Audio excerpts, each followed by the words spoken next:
پی لوں گا، بس عرض ذرا سی ہے، اجمیر کا ساقی ہو، اجمیر کا ساقی ہو، بغداد کا میں خانہ۔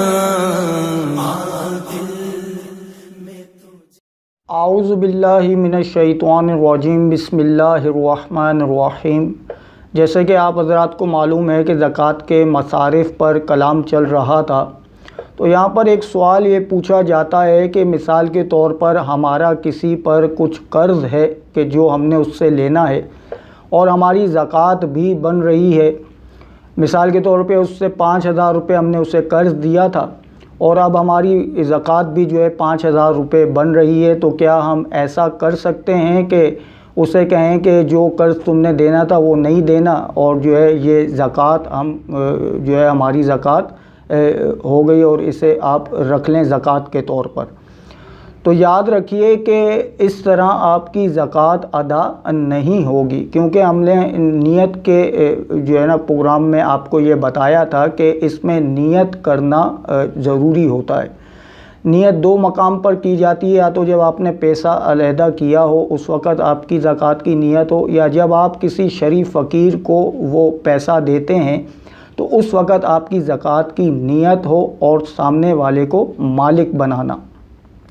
تو لہذا آپ نے جب قرض دیا تھا تو اس وقت آپ کی زکوٰۃ کی ایسی کوئی نیت نہیں تھی، تو لہذا اب اگر آپ زکوٰۃ کی نیت کریں گے تو زکوٰۃ کی نیت معتبر نہیں ہوگی اور وہ آپ کی زکوٰۃ ادا نہیں ہوگی۔ ہاں، اس کا ایک ہیلہ، ایک طریقہ جو ہے میں آپ کی خدمت میں عرض کر دیتا ہوں کہ ملک بدلنے سے حکم بدلتا ہے۔ مثال کے طور پر آپ جو ہے پہلے 5,000 روپے جو آپ کی زکوٰۃ ہے وہ جو ہے آپ انہیں دے دیں، جن پر آپ کا قرض ہے انہیں اس پیسے کا مالک بنا دیں۔ جب وہ اس پیسے کا مالک بن جائے گا تو وہ پیسہ پھر وہ آپ کو بطور قرض ادا کر دے، یوں آپ کی زکوٰۃ ادا ہو جائے گی اور اس کا قرض ادا ہو جائے گا۔ امام مسلم روایت کرتے ہیں کہ حضرت عائشہ صدیقہ رضی اللہ تعالی عنہا بیان کرتی ہیں کہ رسول اکرم صلی اللہ تعالی علیہ وسلم کی خدمت میں کچھ گائے کا گوشت آیا اور آپ صلی اللہ تعالی علیہ وسلم کو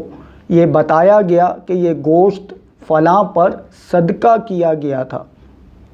تو آپ صلی اللہ تعالی علیہ وسلم نے فرمایا یہ ان کے لیے صدقہ تھا اور ہمارے لیے ہدیہ ہے۔ تو دیکھیں، ملک بدلنے سے حکم بدلتا ہے کہ جب ان کو یہ صدقے کا گوشت دیا گیا تو ان کے لیے یہ صدقہ تھا، جب وہی شخص ہمیں کوئی یہ چیز دیتا ہے تو یہ اس کی طرف سے ہمارے لیے ہدیہ بن جاتا ہے، کیونکہ ملک بدلنے سے حکم بدلتا ہے۔ تو یوں آپ اپنی زکوٰۃ بھی ادا کر سکتی ہیں اور ان پر جو ہے ان کا جو ہے قرض بھی یہ ادا ہو جائے گا۔ اللہ تبارک و تعالیٰ سے دعا ہے کہ جو کچھ ہم نے سنا اسے ہمیں سیکھنے اور دوسروں کو سکھانے کی بھی توفیق رفیق مرحمت فرمائے۔ آمین یا رب العالمین۔